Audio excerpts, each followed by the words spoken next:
বিচার মাঠে যদি আপনার টাকা যদি উপার্জন বৈধ পন্থাতে না হয়ে থাকে, যদি হারাম পন্থাতে হয়ে থাকে, এই টাকা বিচার মাঠে কোনো কাজে আসবে না।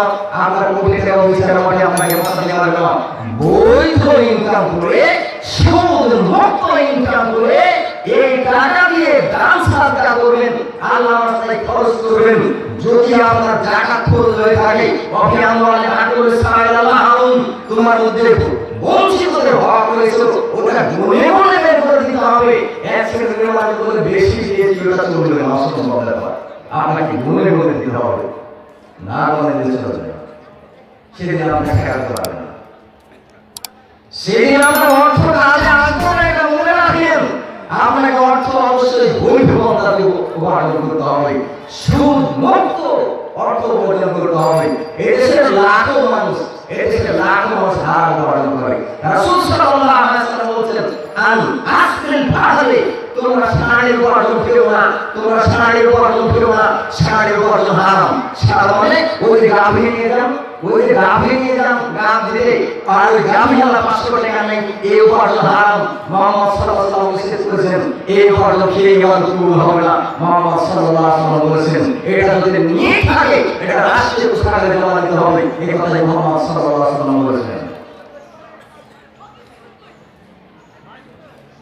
সুদ মানুষের অর্থকে কমিয়ে দেয়, দান মানুষের অর্থকে বৃদ্ধি করে, এই কথাই চূড়ান্ত সত্য।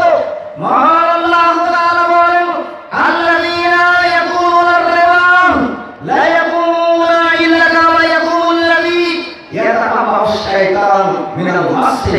যারা সুদ ভক্ষণ করবে, যারা সুদ খাবে, যারা দুনিয়াতে সুদ ভক্ষণ করবে, বিচার মাঠে কিয়ামত অবস্থায় গণনায়মান হবে, তাকে যেন জিনে আসর করেছে, তাকে যেন শয়তান আসর করেছে, ও পাগল হয়ে যাবে বিচার মাঠে। যারা 1 টাকা সুদ ভক্ষণ করবে বিচার মাঠে পাগল হয়ে যাবে। সুদ একবারে জঘন্য অপরাধ, সুদ একবারে নিম্নমানের অপরাধ। একে এমন জঘন্য ভাবে মুহাম্মদ সাল্লাল্লাহু আলাইহি ওয়াসাল্লাম কথা বলেছেন, এত জঘন্য ভাষায় কোনো জায়গায় কথা বলেন। তাই মহান আল্লাহ তাআলা বলেন, ইয়া আইয়ুহাল্লাযীনা আমানু তাকুল্লাহ জারু বাকিয়া মিনার রিবা ইন কুনতুম মুমিনিন। হে ঈমানদারগণ, তোমরা যারা সুদের ব্যবসা করো, তোমরা যারা সুদের ব্যবসা করো, তারা এই পথ থেকে সরে আসো যদি তোমরা মুমিন হতে চাও। যারা সুদের ব্যবসা করো, যারা সুদ ভিত্তিক অর্থনীতি চালু করে রেখেছো রাষ্ট্রীয়, আল্লাহ তাআলা বলছেন এর থেকে তোমরা ফিরে আসো, এর থেকে ফিরে আসো।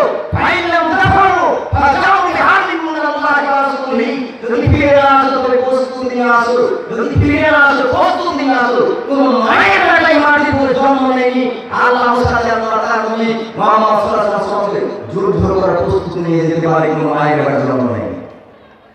আল্লাহ এই 1.5 মাসে বলেছেন আমার সঙ্গে এবং আমার নবী মুহাম্মদ সাল্লাল্লাহু আলাইহি ওয়াসাল্লামের যুদ্ধ করার প্রস্তুতি নিয়ে আসেন। সারা দেশ জুড়ে একেবারে পরিপূর্ণ। আমি রাষ্ট্রকে বাঁচাতে আসিনি, আপনার ব্যক্তিগত জীবনকে বাঁচানোর জন্য বলছি। যারা গ্রামীণ ব্যাংক থেকে যারা প্রতিদিন লোন নিয়েছেন, এটা 2টা দিক, এটা সবিশেষ। এটা একটা সুদের পাপ হয়েছে, আর কি পাপ হয়েছে? কারণ আমি হলাম ওই গ্রামীণ ব্যাংকের স্যার, আমাকে আপনার সাথে স্যার বলে আপনার সাথে এইভাবে বসে থাকবে, আমি সব স্ত্রীকে দেখবো। আর আইনা যে মামলা আসলো ওই স্যারের দিয়ে না পাপ হবে, চোখের দিয়ে না পাপ হবে। আপনার কি পাপ হবে? মুহাম্মদ সাল্লাল্লাহু আলাইহি ওয়াসাল্লাম বলেছেন, সালাসাতুন ফাকাদ হারামাল্লাহু আলাইহিল জান্নাহ। 3 শ্রেণীর মানুষের জন্য জান্নাতই হারাম, 3 শ্রেণীর মানুষের জন্য জান্নাত হারাম। এক, আকুল, যারা পিতামাতার অবাধ্য চলে, যারা পিতামাতার অবাধ্য চলে। পিতামাতার অবাধ্য মানে পিতা বলেছে এসা সালাত আদায় করে আর বাইরে যাবে না, পিতা বলেছে এসা সালাত আদায় করে আর বাইরে যাবে না, এসা সালাত আদায় করে ও কিলা হয়ে গেছে, ও পিতামাতার অবাধ্য। এই যে বসে রাখো তিরমিজি শরীফের হাদিস, রাসূল সাল্লাল্লাহু আলাইহি ওয়াসাল্লাম বলেছেন, ইয়াকরাহুল নাওম কাবলা ইশা। আল্লাহ নবী ঘৃণা করতেন এশার সালাতের পূর্বে ঘুমানোকে ঘৃণা করতেন। বলে হাদিস সাওয়ানা, আল্লাহ নবী এশার পরে কথা বলাকে ঘৃণা করতেন, এশার পরে প্রয়োজনীয় কথা বলা যায়, এশার পরে আল্লাহ নবী অবাক রাদিয়াল্লাহু তাআলার সঙ্গে রাষ্ট্রীয় ব্যবস্থার যোগাযোগ করেছেন, কথা বলেছেন। আপনি এশার পরে কেন কিভাবে জানেন একটা নবী কি হলো? তোমার কেন নিষেধ করেনি? তুমি এশার পরে অবশ্যই কিভাবে জানো না? এই লাভ মানে ধ্বংস, এই লাভ মানে ধ্বংস। তুমি ওখানে গিয়ে দেখো আল্লাহ রাসূল নিষেধ করেনি, এছাড়া করে তোমার মুখে কথা বলবে না, তুমি কি লাগাই দেখে আর উঠে দিবে না। অসম্ভব ব্যাপার, আপনার ছেলে যেতে পারে না, আপনাকে চূড়ান্ত ভাবে বাধা দিতে হবে। এটাই মুহাম্মদ সাল্লাল্লাহু আলাইহি ওয়াসাল্লাম বলেছেন। হ্যাঁ বলো কি হয়েছে? দুই, মধুর খাবার। যারা বিড়ি সিগারেট জর্দাগুল ভক্ষণ করে এদের জন্য জান্নাতি হারাম। আপনি জানেন কোথায়? এদের জন্য জান্নাতি হারাম। আর গাইস আল্লাহ যখন আলাল খাবসে, যার বাড়িতে বিয়ে এমন আছে, যার স্ত্রী পর্দা করে না, যার স্ত্রী গ্রামের নাকি সারের নিবড়ে বসে আছে, ওই স্ত্রীর জান্নাতে যাবে, স্বামীর জান্নাতে যাবে, জান্নাতি হতে হারাম। আপনাকে কি দিয়ে বুঝাই? বিচার মাঠে জায়গা পাঠাই। বিচার মাঠে জায়গা কয়টা? ফারিকুন ফিল জান্নাত ওয়া ফারিকুন ফিল জাহিম। জাহিম বিচার মাঠে দুইটা জায়গা, একটা হলো জান্নাত, একটা হলো জাহান্নাম। যখন সে জান্নাতি হারাম তো যাবে, তাহলে জাহান্নামে যাবে। আপনার স্ত্রী জাহান্নামে বলে রাখেন, আপনার স্ত্রীকে ওই জ্ঞান থেকে আজকে চলে আসতে হবে। আপনার স্ত্রী যদি পরিষ্কার হয়ে থাকে তাহলে অবশ্যই আপনার স্ত্রী বলবে, তুমি ভাত আমাকে দেওয়া দাও, আমি গ্রামের নাকি সারা আর যাবো না, কারণ আমি জাহান্নামে যেতে চাই না। সুদ একটি জঘন্য ভয়ানক পাপ। এই পাপ শেষ যুগের মানুষেরা বলেছিল, ইন্নামাল বাইউ মিসলুর রিবা। সুদ হলো ব্যবসার মতো, সুদ হলো ব্যবসার মতো। আল্লাহ তাআলা বলেন, আল্লাহু বাইউ হারামার রিবা। সুদকে হারাম করা হয়েছে, আর ব্যবসাকে আল্লাহ তাআলা হারাম করেছেন। সুদের সঙ্গে ব্যবসা এক হতে পারে না। তদানীন্তন যুগের লোক বলেছিল সুদ এবং ব্যবসা তো একই মতো। সে যুগের লোক বলেছিল সুদও যেটা, ব্যবসা সেটা।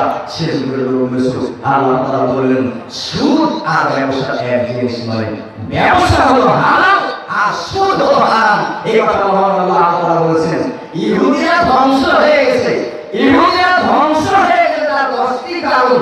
তার মধ্যে উল্লেখযোগ্য কারণ হলো বাহতিমুর রিবা, তারা সুদ খাওয়ার কারণে ধ্বংস হয়েছিল। যারা সুদ খাবে তাদের পরকাল সুনিশ্চিত ধ্বংস। এবং হাদিসের বিবরণ নিয়ে আসবো ইনশাআল্লাহ। যারা সুদ খাবে তাদের সুনিশ্চিত ধ্বংস।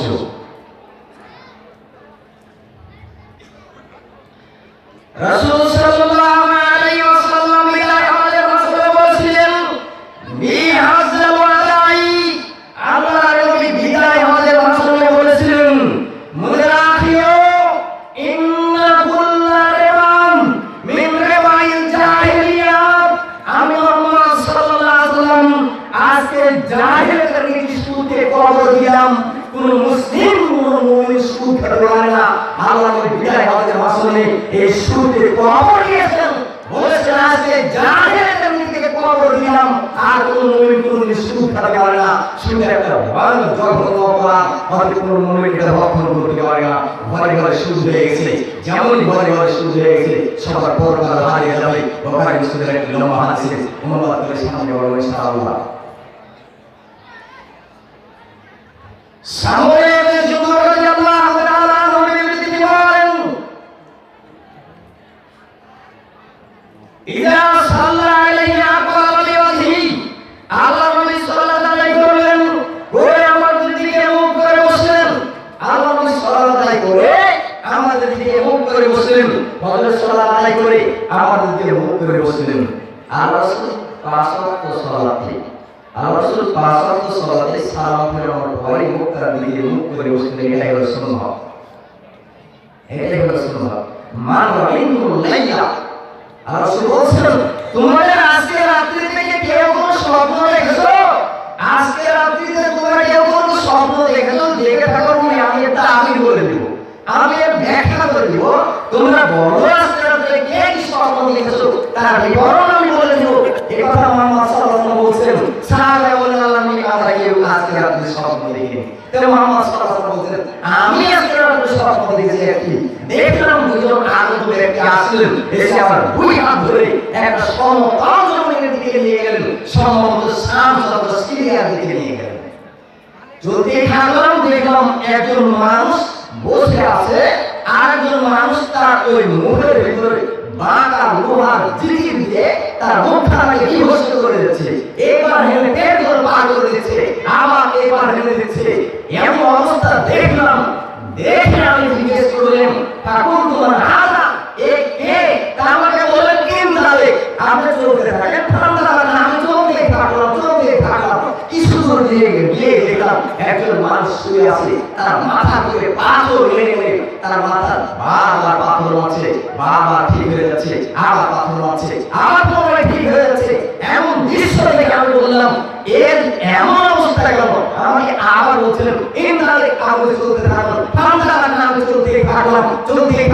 কিছু দূর গিয়ে গেছি একটা সংকীর্ণ, তার মুখখানা সংকীর্ণ, ভিতরে অত্যন্ত প্রশস্ত জায়গা। দেখলাম তার ভিতরে আগুন রয়েছে, রাজুন ইমরাতুন আওয়াতুন, তার ভিতরে রয়েছে রাজুন নিসাউন আওয়াতুন, কিছু যুবক কিছু নারী রয়েছে, তারা পূর্ণ অবস্থায় ওই আগুনের ভিতরে চলছে। আগুনের লেলিহান শিখা যেমন উপরে যাচ্ছে, ওই সম্পূর্ণ মুখ দিয়ে তারা বের হয়ে যাচ্ছে। আবার যেমন আগুনের লেলিহান শিখা দুর্বল হয়েছে, আবার ভিতরে চলে যাচ্ছে। জিজ্ঞেস করলাম আমার রাজা এর পরিস্থিতি এমন কেন? আমাকে আবার বলছিলেন তাহলে চলতে থাকলেন, ঠান্ডা লাগে না, আমি চলতেই থাকলাম। কিছু দূর গিয়ে দেখি একটা রক্তের নদীর ভিতরে একজন মানুষ আছে। ও কিনারে আসার চেষ্টা করে, যেমনই আসার চেষ্টা করে তার মুখের উপরে পাথর মেরে আবার তাকে মধ্যের মধ্যে পাঠিয়ে দেয়। এমন দৃশ্য দেখে আমি বললাম এই অবস্থা এমন কেন? আমাকে আবার বলছিলেন তাহলে চলতে থাকেন, ঠান্ডা লাগে না, চলতেই থাকলাম। এমন তো দৃশ্য দেখে কিছু দূর গিয়ে এরপর দেখলাম একটা জায়গায় একটা বৃদ্ধ মানুষ কিছু বাচ্চাদের নিয়ে লালন পালন করছে। বৃদ্ধ মানুষ, আমি বললাম এই ব্যক্তি কে? আমাকে বললেন তাহলে চলতে থাকেন, ঠান্ডা লাগে না, আমি আবার চলতে থাকলাম। এরপর গিয়ে দেখছি একটি আগুনকে উত্তপ্ত করছে, আমি দেখে বললাম এ কে? আমাকে ওই কথাই বললেন তাহলে চলতে থাকেন, ঠান্ডা লাগে না, আমি চলতেই থাকলাম। এরপরে দেখলাম একটি সুন্দর প্রাসাদ, সুন্দর মনোরম প্রাসাদ। আমি বললাম এই প্রাসাদ কি, এই জায়গাটা কি? আমাকে ওই কথাই বলছিলেন তাহলে ঠান্ডা লাগে না, আমি চলতে থাকলাম। আবার দেখি অনেক উপরে আর কি সুন্দর প্রাসাদ, একেবারে মনোরম প্রাসাদ। ওই দৃশ্য দেখে আমি বলছি আর আখবরনি আমার আইদুহু, এতক্ষণ যা দেখলাম দয়া করে বলবেন কার নাম? বলছেন এবার বলবো। এতক্ষণ যা দৃশ্যটা দেখলেন, এবার আমি বলবো আমার রাসূলুল্লাহি আইদুহু ইউশাক্কু শিদরাহু ফাকাযাবু ইউআজ্জুল কাযিব। ওই যে দেখলেন একটা মানুষের মুখকে বারবার লোহার ঝিরি দিয়ে কেটে দেওয়া হচ্ছে, ফাতুন মালু আনহু হাত্তাল আবাকা হাসনাল মাতারা ইয়াউমাল কিয়ামা। এই হলো মিথ্যুক ব্যক্তি, একে কিয়ামত পর্যন্ত এই শাস্তি দিতেই থাকবে। এই সমাজে মিথ্যা কথা বলতো, কোন মিথ্যা কথা বলে সমাজে নেতৃত্ব করা যাবে না, কোন মিথ্যা কথা বলে সমাজে চলা যাবে না।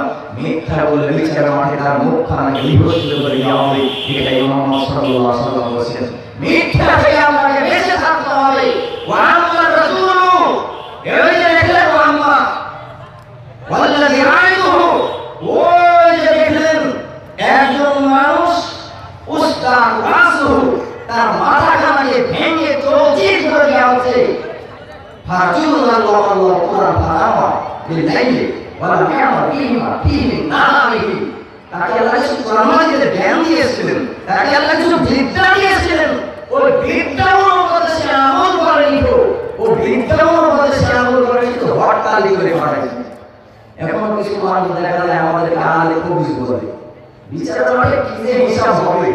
কিছু মানুষ বলে কাফের, কিছু আলেম বলে। আমি সাধারণ মানুষের কথা বলছি না, যারা বিদ্যা অর্জন করেছে এরা মিডিয়াতে এসে বলছে এরা জারুস সন্তান, যারা আসসালামু আলাইকুম দাবি করে এরা জারুস সন্তান। কেন আসলে আমাদের বাপ প্রমাণ হবে না। বিচারের মাঠে কি যে হিসাব হবে সব আলেমের। এদেরকে কিয়ামত পর্যন্ত মুহাম্মদ সাল্লাল্লাহু আলাইহি ওয়াসাল্লাম বলেছেন এই শাস্তি দেওয়া হবে। ওয়া রাজুলু ফিসতাকলি, ওই যে দেখেন ওয়াল্লাযী আইনহু ফিসতাকলি, ওই যে দেখলে সংকীর্ণ আঠা, তন্দুর আঠার নাই ভেতর প্রশস্ত, তার মুখখানা সংকীর্ণ। ওই যে দেখলেন নারীগুলো জ্বলন্ত অবস্থায় আছে, আল্লাহ নবীকে জিজ্ঞেস করে বলছেন হুমুস গুনাহ, এরা দুনিয়াতে ব্যভিচার করত। যারা দুনিয়াতে জেনা ব্যভিচার লিপ্ত হয়েছিল মুনাফিক, যদি একেবারে খালে করে তোবা না করে দুনিয়া থেকে বিদায় হয়, ওই যে জ্বলন্ত আগুন জ্বলতে হবে কোনো সম্ভব নেই। তোমার যৌবনকে দামিয়ে রাখো বিচার মাঠে জান্নাত পাওয়ার আশায়। তোমার স্ত্রী আছে আর ওই বদ মহিলার স্বামী রয়েছে, এই বদ মহিলা স্বামীকে বসত না করে আগুন সঙ্গে বিচার করে, এই বিচার মাঠে ওই আগুনের ভিতরে জ্বলতে হবে। ওই বদের স্ত্রী আছে আর আরেক নারীর সাথে ব্যবচার করে, দুজনের কোনো পার্থক্য নেই। এই বদকে বিচার মাঠে আগুনে নিক্ষেপ করা হবে, এই তন্দুর আঠার ভিতরে জ্বলন্ত অবস্থায় থাকবে। ওয়াল্লাযী রাআইতু ফিন-নাহারিহি, ওই যে দেখলেন একটি রক্তের নদী, ওই নদীর মাঝখানে একজন লোক অবস্থান করছে, কিনারায় আসার চেষ্টা করছে, বারবার কিনারায় আসার চেষ্টা করছে, যতবার চেষ্টা করে পাথর মেরে তাকে ওই জায়গায় ফসলে যাচ্ছে। এই হলো আখের রিওয়া, এরা দুনিয়াতে সুখ খেত। যারা দুনিয়াতে সুখ খেয়ে থাকে, শুনুন, সুদ যারা ভক্ষণ করে মনে রাখেন, এটার মাঠে আল্লাহর নবী বলেছেন রক্তের নদীকে ভাসিয়ে দেওয়া হবে। আপনি বিপজ্জনক সময় খেয়েছেন, আপনি কিছুই মনে করছেন না, এখন শ্বাস বন্ধ হয়ে গেলে বুঝতে পারবেন সুদের ফলাফল কি। والشيخ الذي رأيت في أصله الشجرة إبراهيم والسبوان حول الناس, ওই যে একজন বৃদ্ধ মানুষকে দেখলেন একটা গাছের ছায়া রয়েছে, কিছু বাচ্চাদেরকে লালন পালন করছেন, ওনার নাম হলো ইব্রাহিম আলাইহিস সালাম, যারা শিশু অবস্থায় দুনিয়া থেকে বিদায় হয়ে গেছে। তিনি এবং তার স্ত্রী সারা ওখানে লালন পালন করছেন। বিচার মাঠে পিতা মাতার নিকট সমর্পণ করবেন। ওই যে বৃদ্ধ মানুষকে দেখলেন, ওই যে বৃদ্ধ মানুষ বাচ্চাদেরকে সিরিয়ান হাওলাহুল নাস, যারা দুনিয়াতে বাচ্চা অবস্থায় দুনিয়া থেকে বিদায় হয়ে গেছে, তাদের দিকে লালন পালন করছেন। ওনার নাম হলো ইব্রাহিম আলাইহিস সালাম। ওয়াল্লাযী ইউকিদুন নার ওয়া ইউখাযিরুন নার, ওই যে দেখলেন একটি মানুষ আগুনকে উত্তপ্ত করেছেন, উনি আমাদের জাহান্নামের দারুণ মালিক। উনি আগুনকে উত্তপ্ত করেছেন, যারা আল্লাহ মানুষের নাফরমানি করে তাদেরকে দিয়ে ওই জায়গায় পরিপূর্ণ করে মানুষের সেদিন মুখখানাকে বিভৎস করে দিবে এই আগুন। অত্যন্ত জটিল বিষয়। আপনি আজকে রাত্রে গিয়ে বিছানায় শুয়ে পড়বেন, পড়ার পরেই বলবেন যে সম্ভবপর আগামীকাল আমি করবো, তারপরে বিচার মাঠ, তারপরে দুনিয়ার আমরা কি এবং সেই আলোকে একটু স্মরণ করে কাটার চেষ্টা করবেন। যারা সুদ ভক্ষণ করছেন তারা অবশ্যই আজকে তওবা করবেন, এখান থেকে তওবা করে উঠবেন। জিন্দেগিতে আর সুদ নিয়ম শুধু সাক্ষী হওয়া, শুধু লিখে হওয়া, কিছুই হওয়া না। এই জিন্দেগিতে তওবা করে উঠতে হবে। ওয়াদাউলাম, ওই যে প্রথমে একটি সুন্দর ভাষা দেখলেন, আল্লাযী দারু আমাতুল মুমিনিন ওয়ালা আমাতুল মুমিন, ওটা হলো একটি জান্নাত, সাধারণ মুমিনের জন্য একটি জান্নাত। ওই যে দেখলেন প্রথমে একটি সুন্দর প্রাসাদ, ওটা হলো জান্নাত সাধারণ মুমিনের জন্য। এরপর দেখলেন তারপরে আরো একটি উত্তম প্রাসাদ দেখলেন, ওটা হলো যারা দুনিয়াতে জিহাদ করে দুনিয়া থেকে বিদায় নিয়েছে তাদের জন্য জান্নাত। যারা দুনিয়াতে জিহাদ করে বিদায় নিয়েছে আল্লাহর রাস্তায়, তাদের জন্য জান্নাত। আমরা আমাদেরকে জিহাদ করতে বলি, মুসলিম কোনো জিহাদ নেই। আমরা আমাদের নদী করে নিয়ে সরকারি হাঁটা কথা বলি।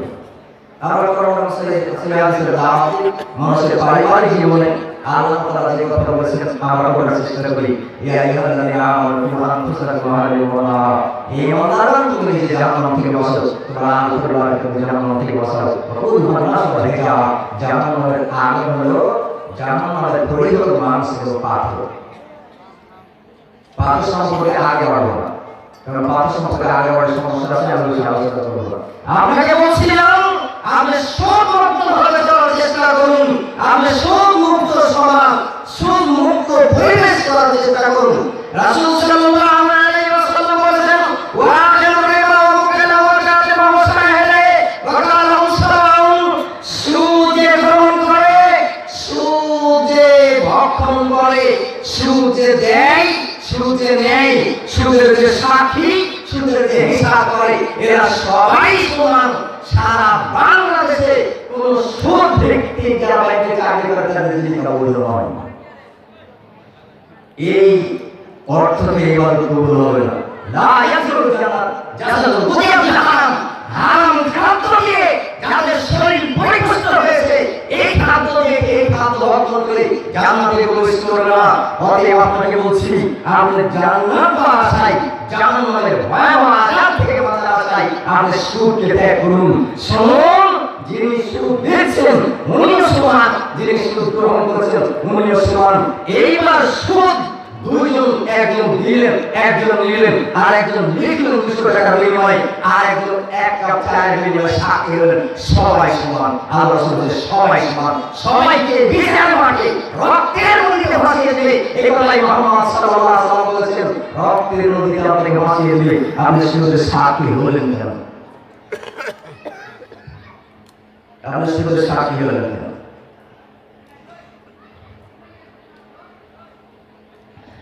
আবু হুরায়রা রাদিয়াল্লাহু তাআলা আনহু তিনি বলেন, রাসূল সাল্লাল্লাহু আলাইহি ওয়াসাল্লাম বলেছেন, ইসতানিবুস সাবিআল মুবিকাত, তোমরা 7টি ধ্বংসাত্মক পাপ থেকে বেঁচে থাকো।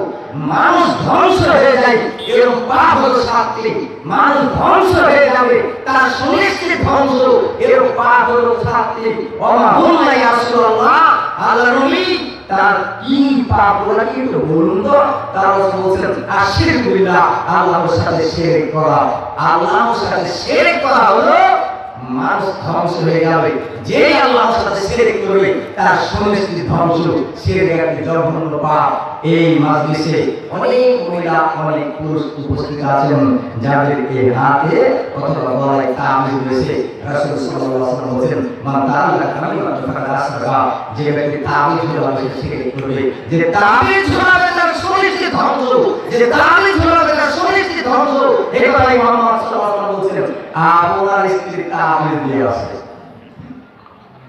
আপনি আজকে বাড়িতে যাবেন, বাড়িতে গিয়ে মুহাম্মদ সাল্লাল্লাহু আলাইহি ওয়াসাল্লাম বলছেন, মান কাতা তামিমাতান, যে ব্যক্তি কোনো মানুষের তাবিজকে আন ইনসান, কোন মানুষের তাবিজকে কানা কাইদি রাখাওয়াতি, কোন মানুষের গায়ে থেকে তাবিজটা বসিয়ে দিবে, যদি সে দিতে পারে তো মুহাম্মদ সাল্লাল্লাহু আলাইহি ওয়াসাল্লাম বলছেন সে একটা গোলাম আজাদ করার নেকি হবে।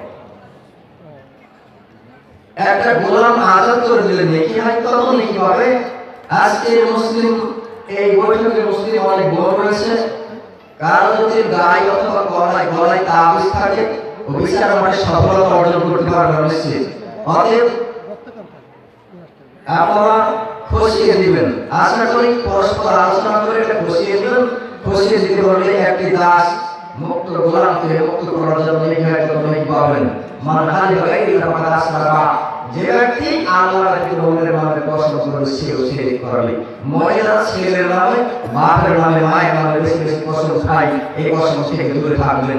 2 অসিহু, যারা জাদু শিক্ষাতে বিশ্বাস করে এর সুনিশ্চিত ধ্বংস। হাটে হোক, বাজারে হোক, যে কোনো জায়গায় ওই যে জাদু করে আসে, হকাররা আসে, ওখান থেকে দূরে থাকতে হবে। যে কোনো হকার আসলে, ছাগল আসলে, ওখান থেকে দূরে থাকতে হবে। মুহাম্মদ সাল্লাল্লাহু আলাইহি ওয়াসাল্লাম বলেছেন, যারা জাদু শিক্ষায় বিশ্বাস করবে, যারা জাদু শিক্ষা করবে এর সুনিশ্চিত ধ্বংস। 3 রাকাতুন নাফসে আল্লাহকে হারামাল্লাহ ইল্লা বিহাক্কে, যারা অন্যায়ভাবে কোনো মানুষকে হত্যা করে, যারা অন্যায়ভাবে কোনো মানুষকে হত্যা করে তার সুনিশ্চিত ধ্বংস। যদি আপনি আমাকে একটি হাদিস অনুবাদ করার সময় দেন, আমি সুদ সম্পর্কে বিস্তারিত করার সময় সাপেক্ষে বলবো আজকে ইনশাআল্লাহ সময় হলে। তবে মানুষকে হত্যা করার একটি ফল আপনাকে দেখানোর চেষ্টা করব ইনশাআল্লাহ যদি সময় হয়।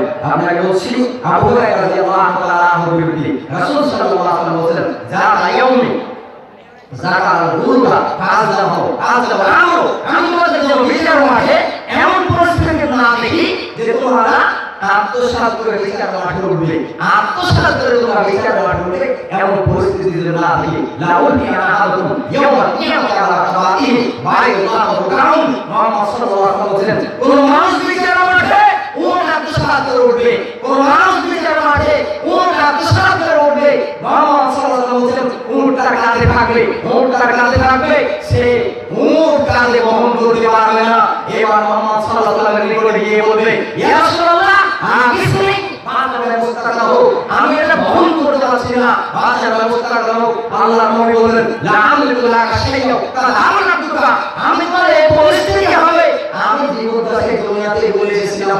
এমন আত্মসাৎ করলে তোমার পরিস্থিতি হবে আমার কিছু করণীয় নেই লাউ ফিয়া আদম ইয়াউমা কিয়ামাতি আলা আবাদিহি বিচার মাঠে কিছু মানুষ উঠবে এমন অবস্থায় ফারাসুল্লাহ হামাতুন ঘোড়া আত্মসাৎ করবে এই ঘোড়াটার কাছে থাকবে মুহাম্মদ সাল্লাল্লাহু আলাইহি ওয়াসাল্লাম বলেন হামাতুন বারবার চিৎকার দিবে বারবার চিৎকার দিবে এত ধরে চিৎকার দিবে তার শরীর বাইরে চলে যাবে তার ক্ষমতা বাইরে চলে যাবে ইয়া রাসূলুল্লাহ আমি শুনি বাজার ব্যবস্থা করো বাজার ব্যবস্থা করো রামনে করার কাছে যাও তারা রামনা দিবা আমি এখন আগে বলছি তোমার পরিস্থিতি কেমন করে হবে তোমার পরিস্থিতি কেমন করে হবে বিচার মাঠে এইরকম তোমার পরিস্থিতি হবে এটা আমি দুনিয়াতে বলে এসেছি কোনো করণীয় নেই কিছু করতে পারবো না লাউল ফিয়াল আযম ইয়াউমাল কিয়ামাতে লাউল ফিয়াল আযম ইয়াউমাল কিয়ামাতে আলা আকাবাতি ফারাসুল্লাহ রাসূলুন সারাউন বিচার মাঠে যারা ছাগল আত্মসাৎ করেছে ছাগল কাঁদে উঠে একবার কই আর পাচ্ছে না এত চিৎকার সহ্য করতে পারছে না অন্য কেউ আমাদের মনে এসেছে বারবার চিৎকার করে চিৎকার করবে বারবার চিৎকার করবে ও বহন করতে পারবে না ওই কথাই বলবে ইয়া রাসূলুল্লাহ আসনি বাজার ব্যবস্থা করা হোক সে আল্লাহর নবী বলেন লামলে কোরআন শাইয়ো তারা আপনারা সহ্য তোমার করতেই হবে তোমার এই পরিস্থিতি হবে এটা আমি বলেছি আজ কিছু করণীয় নেই লাউ ফিয়া আদম ইয়াউমাল কিয়ামাতে আলা কাবাতিহি নাসুল্লাহ সিয়াম কিছু মানুষ বিচার মাঠে আসে যারা মানুষকে হত্যা করেছে ওই মানুষ বিচার মাঠে আমরা কাজে করব ক্ষমতার দাপট দেখিয়ে আপনার লাঠির দাপট দেখিয়ে একজন মানুষকে হত্যা করে দিয়েছেন বিচার মাঠে আপনার লাভ দিয়ে আপনার কাজে আর না ওকে বহন করতে পারবে ও বারবার চিৎকার দেবে ওকে আমরা বহন করতেই পারবে না অসম্ভব ব্যাপার আপনার অত্যন্ত জটিল পরিস্থিতি আপনার জানা তো হবেই কোনো বিস্তারিত বিবরণ রয়েছে যেদিন মানুষ হত্যা দেখাবো সেদিন বুঝাবো আমরা সেদিন ক্ষমতা নেই ওটাকে বহন করা ওই আল্লাহর নবী দিয়ে বললেন ইসমি আল্লাহ ইয়াসুল্লাহ আলাইহি বাজার ব্যবস্থা করো আল্লাহ নবী ওই কথাই বলবে আজ কিছু করণীয় নেই আরো দেখে গেলেন মানুষ আছে লাউল ফিয়াল আযম ইয়াউমাল কিয়ামাতি আলা আবাদিহি রিকাম তাকফিরু বিচার মাঠে কিছু মানুষ শাড়ি পরবে শাড়ি আত্মসাৎ করেছে গম আত্মসাৎ করেছে এটা কাজের মধ্যে নেতা অত্যন্ত জটিল বিষয় এক টাকা আত্মসাৎ করে বিচার মাঠে কাজের উপর জামাত করা হবে এক টাকা আপনি 10 টাকা বলে দেন যারা এক টাকা আত্মসাৎ করে বিচার মাঠে জামাত মানে নিক্ষেপ করা হবে নেতা সহজ নয় কোটি টাকা খরচ করে নেতা হবেন আর জনগণের মালগুলো খাবেন অসম্ভব ব্যাপার হতে পারে না বিচারের মাঠে নিয়ে উঠলেন লাউ ফিয়াল আযম ইয়াউমাল কিয়ামাতে আলা কাবাতি সামিয়ুন বিচার মাঠে কিছু মানুষ আসবে সমাচার নিয়ে উঠবে কিছু মানুষ সমাচার নিয়ে উঠবে যারা সমাচারে আত্মসাৎ করেছে এই সমাচারে কাজে নিয়ে উঠবে সেদিন বহন করতে পারবে না ভাই মানুষকে ক্ষমতা দাবি দিয়ে হত্যা করবেন না আজকে আপনার ক্ষমতা আছে কারণে হারা কারণে শুরু করা বিচারের মাঠে বলতে আমার ক্ষমতা আছে আমার ক্ষমতা আছে ফেরাউন বলে আমার ক্ষমতা আছে অথচ তুমি গ্রাম্য একটু মানুষ তোমাকে উন্নয়ন করে না তুমি একটা গ্রামের একটি হত্যা করলে বিচার অর্ডার তোমার কাজে চলে থাকবে সাবধান হইও দ্বিতীয় পাপ হলো মানুষ ধ্বংস হয়ে যায় মানুষ দুনিয়াতে সমস্ত ধ্বংস তার তৃতীয় পাপ হলো অন্যায়ভাবে মানুষকে হত্যা করা চার আগুন রেবা যারা সুদ ভাবে তার সমস্ত ধ্বংস যারা সুদ ভক্ষণ করবে তার সমস্ত ধ্বংস আমাদের সুদ থেকে ফিরে থাকুন আমাদের সুদের মতো জঘন্য পাপ থেকে ফিরে থাকুন মনে রাখেন সুদ কেমন হয়ে থাকে মুহাম্মদ সাল্লাল্লাহু আলাইহি ওয়াসাল্লাম বলেছেন মান শাআবা ইয়াতিহি বিশাআতি হাদিয়াতি আলাইহা ফাকাবিলাহা ফাকাতামান আযীমা মিন আওয়ার রেবা কোন মানুষের জন্য সালিস থেকে একটু সুপারিশ করবেন কোন মানুষের পক্ষে একটু সুপারিশ করবেন আপনাকে সালিসে দেখেছে তাই তিনি দেখেছেন তার পক্ষে সুপারিশ কথা বললেন বলে তার বাড়িতে একটু পেট করে গরুবস্তু ভাত খেলেন মুহাম্মদ সাল্লাল্লাহু আলাইহি ওয়াসাল্লাম বলেন ফাকাতামান মিন আওয়ার রেবা ওটাই হলো শুরু অত্যন্ত সাবধান পঞ্চম পাপ হলো আকুল ইয়াতিমের মাল হরণ করা যাদের নাবালক অবস্থায় পিতামাতা দুনিয়া থেকে বিদায় হয়ে গেছে এইরূপ সন্তানের মাল যারা ভক্ষণ করবে তারা আল্লাহ তাআলা বলেছেন ও আগুন ভিতরে ভর্তি করবে সূরা নিসাতে আয়াত এসেছে আগুন তার পেট দিয়ে পূর্ণ করো আগুন দিয়ে। এতিমের মাল ভক্ষণ করো। 6 যারা যুদ্ধের মাঠ থেকে পালিয়ে আসে তার সুনিশ্চিত ধ্বংস। যারা যুদ্ধের মাঠ থেকে পালিয়ে আসবে তাদের সুনিশ্চিত ধ্বংস। 7 যারা সতী যারা রমণীকে নেককার রমণীকে যারা অপবাদ দিয়ে। মহিলা মামুলিক ব্যাপার। ওই মহিলাটা পরিষ্কারের মহিলা, গ্রামের সংস্কারকে বাড়ি বাড়ি দ্বন্দ্ব। ও বলেছিল তুই বিবাহ আগে ছেলের সঙ্গে ব্যবসা করেছে, কত ধীরে ধীরে ব্যবসায়ী করে ওকে 80 দুর্গা না মারা পর্যন্ত পবিত্র হবে না, কথা আল্লাহ তাআলা বলছেন। ওই মহিলাকে 80 দুর্গা না মারা পর্যন্ত ও পবিত্র হবে না, কথা আল্লাহ তাআলা বলছেন। যারা কোন সতী সাধু রমণী মহিলাকে অপবাদ দেয় তাদের সুনিশ্চিত ধ্বংস। তাকে দুনিয়াতে 80 দুর্গা মারতে হবে, বিচারের মাঠে তার শাস্তি করা আছে তা আছে। দুনিয়াতে তাকে 80 দুর্গা মারতে হবে। মুক্তি একেবারে কন্ট্রোল।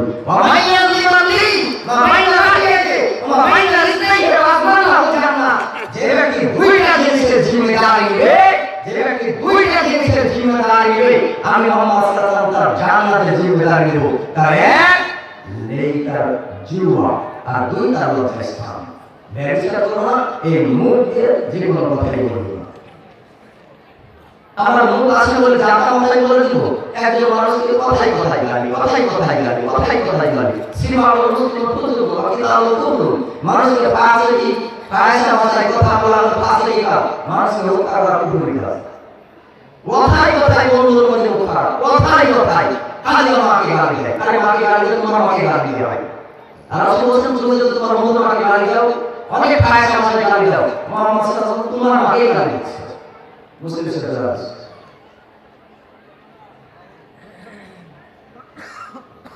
জনৈক ব্যক্তি, তার নাম ছিলেন তাইসালা ইবনে মাইয়াস। তিনি এক যুদ্ধে গিয়েছেন। যুদ্ধ করতে করতে কিছু সংগঠিত পাপ হয়ে গেছে, কিছু পাপ সংগঠিত হয়ে গেছে। তিনি আসলে ওমর রাদিয়াল্লাহু তাআলা আনহুর নিকটে এসে বলছেন, লাইসা হাযাল কাবির, আমি এই পাপগুলো বলছি এটা কি কাবিরা গুনাহ? আমি এই পাপগুলো বলছি এটা কি কাবিরা গুনাহ? ওমর রাদিয়াল্লাহু তাআলা বলছেন, বলনা ইসরাফ, তুমি যেটা করেছো এটা কাবিরা গুনাহ নয়, তবে কাবিরা গুনাহ নয়। তুমি এটা করেছো এটা কাবিরা গুনাহ নয়, তবে 9টা কাবিরা গুনাহ। এক আল ইশরাকু বিল্লাহ, আল্লাহর সাথে শিরক করা। বলছেন কাবিরা গুনাহ হলো আল্লাহর সাথে শিরক করা। এখানে 2 কাতাতুন নাফসি, মানুষকে হত্যা করা। 2 নম্বরে মানুষকে হত্যা করা। 3 আর যুদ্ধের মাঠ থেকে পালিয়ে আসা। 4 কাসতুল মুসতারা, সতী সাথী মহিলাকে অপবাদ দেওয়া। ওয়াকুর রিবা, সুদ খাওয়া। এই হাদিসে ওমর রাদিয়াল্লাহু তাআলা বলছেন যে কাবিরা গুনাহ হলো সুদ খাওয়া, কাবিরা গুনাহ হলো সুদ খাওয়া। এরপরে এই হাদিসে বলা হচ্ছে ওয়াকুল মালিল ইয়াতীম, এতিমের মাল ভক্ষণ করা। এরপরে বলা হচ্ছে ওয়াল ইলহাল ফিল মসজিদে, মসজিদে ধর্মান্তর কোনো কথা বলা, মসজিদে গিয়ে ধর্মান্তর কোনো কথা বলা কাবিরা গুনাহ। ওয়াল্লাযী ইস্তাগফিরু, ধর্ম নিয়ে উপহাস করা কাবিরা গুনাহ, ধর্ম নিয়ে উপহাস করা কাবিরা গুনাহ। এই কথা ওমর রাদিয়াল্লাহু বলছেন যে ধর্ম নিয়ে উপহাস করা যাবে না। অনেক ভাষা বলি না যে আল্লাহ এমন রাগী আমার প্রতি করবেন যে এমন পাপ মারবে জাহান্নাম পার হয়ে যাবে, এটা কাবিরা গুনাহ। ধর্ম নিয়ে এমন উপহাস করবে না, ধর্ম নিয়ে এমন উপহাস করবে না যে আল্লাহ এমন পাপ মারবে জাহান্নাম পার হয়ে যাবে, এরকম উপহাসের কথা বলবেন না ধর্মের। এই কথা মুহাম্মদ সাল্লাল্লাহু আলাইহি ওয়াসাল্লাম বলছেন, ওয়া দুআউ লিওয়ালিদাইহি মিনাল উকুকিহি, এটা হলো কাবিরা গুনাহ। যে মানুষ, আপনি একজন মানুষের অবশ্যই সন্তান, আর রাসূল বলছেন যে আপনার কারণে আপনার পিতামাতার চোখ দিয়ে পানি বের হয়েছে দুঃখে, এটা হলো কাবিরা গুনাহ। পিতামাতার চোখ দিয়ে পানি বের হয়েছে এমন কোন বাক্য পেশ করেছেন যে পিতামাতা আপনি কিছু বললেন না, কিছু না বলে বাড়িতে চলে গেলেন অথবা বিছানায় গিয়ে তার চোখ দিয়ে পানি ঝরছে। মুহাম্মদ সাল্লাল্লাহু আলাইহি ওয়াসাল্লাম বলেছেন এটা কাবিরা গুনাহ নয়, ওর জিন্দেগানি তার কোনদিন দাঁড়াতে পারবে না, ওর সফলতা অর্জন করতে পারবে না। পিতামাতাকে যারা কাঁদায় এর জিন্দেগানিতে সফলতা অর্জন হবে না। পিতামাতাকে যারাই কাঁদাবে তার সুনিশ্চিত ধ্বংস মনে রাখেন। পিতামাতাকে কাঁদানোর কোনো সুযোগ নেই। রাসূল সাল্লাল্লাহু আলাইহি ওয়াসাল্লাম বলেছেন এক হাদিসে ওয়ালা তাওয়াক্কাল মাওলাইকা ওয়া আমাকা আন তাকদুর মিন আহলিকা ওয়া মালিকা, তোমার পিতামাতাকে তুমি কিচ্ছু বলতে পারবে না, তোমার সকল সম্পদ থেকে যদি বঞ্চিত করে দেওয়া হয় এরপর বাড়ি থেকে খালি হাতে বের করে দিলে তুমি কিছু বলতে পারবে না। আপনারা সামনে থেকে আগে বসুন, সঙ্গে সঙ্গে জায়গা হচ্ছে না। যারাই পিতামাতাকে কাঁদাবে মনে রাখেন তার সুনিশ্চিত ধ্বংস। পিতামাতার চোখ দিয়ে যদি পানি না বের হয় এমনই অন্যায় করছেন। মা সকালবেলায় চারঘাট বাজারে গিয়েছে, একজন মানুষ এমন রিপোর্ট দিল পিতার চোখ দিয়ে পানি বের হয়ে গেল, আমার ছেলে এমন খারাপ, আমার ছেলে এমনই খারাপ, আমার ছেলে এমনই খারাপ, চোখ দিয়ে পানি বের হয়ে গেল। ওই ছেলে জিন্দেগানিতে সফলতা অর্জন করতে পারবে। অনেক পিতামাতা নামাজি সালাতে আছে, সিয়াম পড়ে আছে, আর ছেলে দিন রাত মিথ্যা করে, দিন রাত মিথ্যা করে, যাতে কাছে বাপ মুখ পায় না, কারণ বাপ চোখ দিয়ে পানি বের হয়। এই ছেলে কোনোদিন কল্যাণ করতে পারে? অসম্ভব।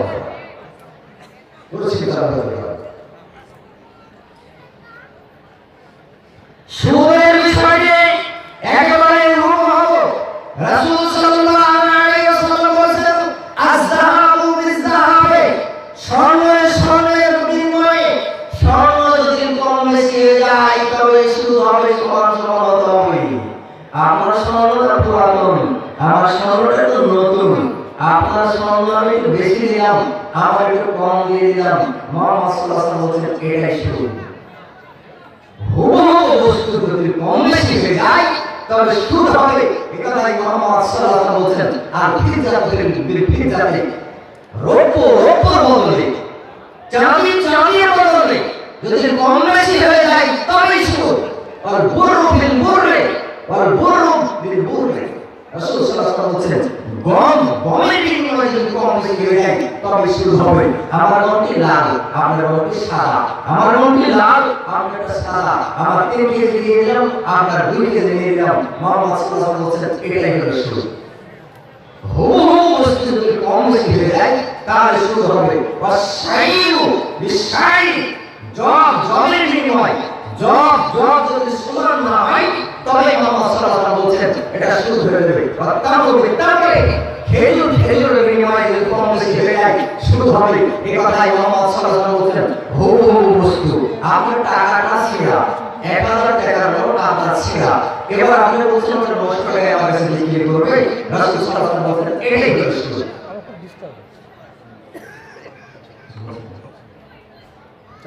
এটাই হলো সুদ। জনৈক ব্যক্তি তার বাড়ি মারিয়া নবী সাল্লাল্লাহু আলাইহি ওয়াসাল্লাম আল্লাহর নবীর নিকটে নিয়ে আসলেন কিছু খেজুর। আল্লাহর নবীর নিকটে কিছু খেজুর নিয়ে আসলেন। রাসূল সাল্লাল্লাহু আলাইহি ওয়াসাল্লাম বলেন মান আইনা হাযা, এটা কোথায় পেলে তুমি, এটা কোথায় পেলে?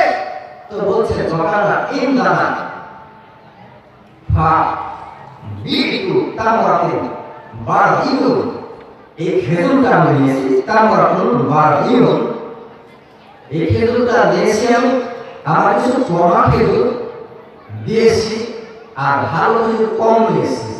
মেনু সারাইলে সরাই, আমি 2 ছা খেজুর দিয়ে 1 ছা নিয়েছি। আমার খেজুরটা একটু কম ছিল, তা আমার 2 ছা খেজুর দিয়েছি এবং 1 ছা খেজুর নিয়েছি। তাহলে বলছেন আওয়া আইনা রেবা, আইনা রেবা, এটাই হলো আসল সুদ, এটাই হলো আসল সুদ। আমাদের দেশীয় যে পণ্যটা বেশি দেখা যায় সেটা হলো আম ফসল। আম ফসল যদি আমরা একই ফসল যদি একটি কমা আম 2 কেজি দিই আর ভালো আম 1 কেজি নিই, মুহাম্মদ সাল্লাল্লাহু আলাইহি ওয়াসাল্লাম বলেছেন আইনা রেবা, এটাই হলো সুদ। কি করতে হবে? মুহাম্মদ সাল্লাল্লাহু আলাইহি ওয়াসাল্লাম বলেছেন যে তোমার কমা খেজুরটা আগে বিক্রয় করে যাও, তোমার ক্ষমা খেজুরটা আগে বিক্রয় করে দাও, এরপর ভালো খেজুরটা ক্রয় করো। একই বস্তু কম বেশি হয়ে গেলে এটাই হলো শুধু মুহাম্মদ সাল্লাল্লাহু আলাইহি ওয়াসাল্লাম বলেছেন। একই বস্তু কম বেশি হয়ে গেলে ওটাই হলো শুধু।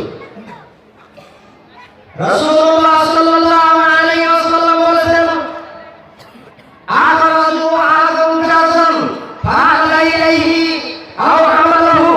কোন মানুষ কিছু কর্জ দিয়েছে, মানে টাকা হাওলা দিয়েছে, তো চাউল হাওলা দিয়েছে, আর দাম বাকি এমন অবস্থায় আমি আপনার নিকট থেকে 20,000 টাকা হাওলা দিয়েছি, আমার একটা বাহন রয়েছে, আমার একটি বাহন রয়েছে, আমার বাহনে আপনি উঠে বসলেন অথবা আমার বাড়িতে কিছু হাদিয়া পাঠিয়ে দিলেন।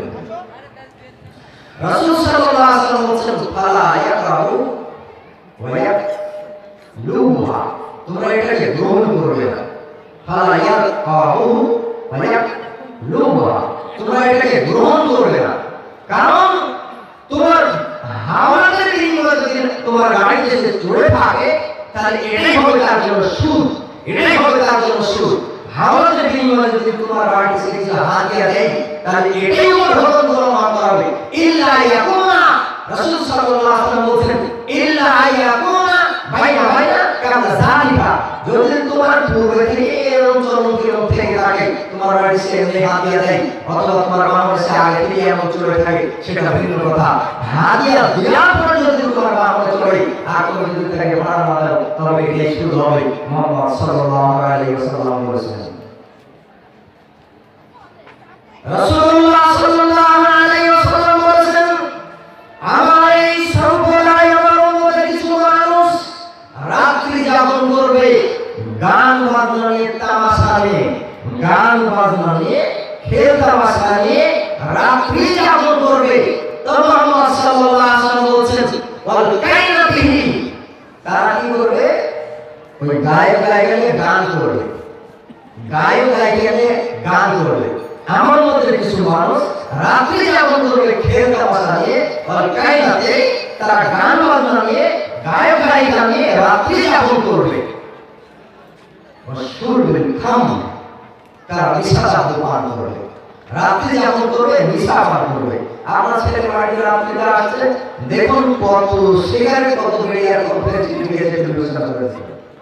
রাসূল সাল্লাল্লাহু আলাইহি ওয়াসাল্লাম এটাই আমি আসলে আপনাকে আমি বাজার জন্য বলছি যে আপনি কি জানো আপনার ছেলে কেন রাত্রি 11টায় বাড়ি প্রবেশ করবে, একটু জবাব নেন। আপনি যদি জবাব না দেন তাহলে বিচার মাঠে আপনি হিসাব দিতে পারবেন, আপনি কে যাবে, এতে কোনো সম্পর্ক নেই। আপনার ছেলে কেন রাত্রি 11টায় বাড়ি প্রবেশ করলো এটা আপনাকে দেখতেই হবে, যদি না দেখেন তাহলে বিচার মাঠে আপনাকে হিসাব দিতে হবে, আপনি পার করতে পারবেন না, সাবধান থেকে যাবেন। আপনি রেবা ওই সম্পদ তারা সুদ ভক্ষণ করবে, তারা সুদ ভক্ষণ করবে, এটাকে কিছুই মনে করবে না, সুদকে একটা জায়গ মনে করবে, তারা কিছুই মনে করবে না। উল্লুসাতিল আরিয়া, তারা রেশম বস্ত্র পরিধান করবে, তারা রেশম বস্ত্র পরিধান করবে। আপনার বাপের কোটি টাকা থাকতে পারে, আপনার পিতার কোটি টাকা থাকতে পারে, আপনার বোনের বিবাহ হয়েছে, এবার বসে বর করে এসেছে বাড়িতে, আপনার পিতার সোনার হাত জামাই উপহার দিচ্ছে। রাসূল সাল্লাল্লাহু আলাইহি ওয়াসাল্লাম বলেছেন এটা শিরকি হতে পারে, এই জাহেলিয়া। কোন পুরুষ স্বর্ণের মালা ধরে কোন মালাই ব্যবহার করতে পারে না, আপনি কেন ব্যবহার করলেন? স্বর্ণের আংটি আপনি ব্যবহার করতে পারেন না, আপনি শ্বশুর কেন তাকে দিবেন? আগে ড্রেস পান না, যেটা শরীয়তের অধিকার সেটা কেন দিবেন? আপনি মেয়ে গেলেন স্বর্ণ দেন, যতবার দিলেন আপনার জামাইকে মালা দিয়ে দিলেন। এই স্ট্যাটাস চলবে না, যেটা ইসলাম অনুমোদন করেনি, যেটা ইসলাম অনুমোদন করেনি এরকম স্ট্যাটাস এরকম চলবে না, এটা হলো জাহেলিয়া। এই জাহেলিয়া থেকে দেশের মাটিকে উৎখাত করতে হবে, অথবা আপনি বিনা হিসাবে আপনাকে ভেঙে দেওয়া যাবে। অবশ্যই আপনি আপনার ছেলেকে তদন্ত করে দেখুন, আপনার ছেলেকে তদন্ত করে দেখুন কি কারণে রাত্রি বাড়িতে আসছে, রাত্রি আবার কোথায় করলো, এটা আপনি তদন্ত করে দেখুন। রাসূল সাল্লাল্লাহু আলাইহি ওয়াসাল্লাম বলেছেন, না সামালিন দাম, আল্লাহর নবী রক্তের মূল্য ফেলে নিষেধ করেছেন। না আনসামালিন দাম, রক্তের মূল্য ফেলে নিষেধ করেছেন। চলে না। আপনার প্রয়োজন একজন মনুষ্য ব্যক্তি আছে, আপনি একজন রক্ত দান করে দিন, যা যা পাবেন বিচার করেন ইনশাআল্লাহ, ওটা বিক্রয় চলে, ওটা হারাম।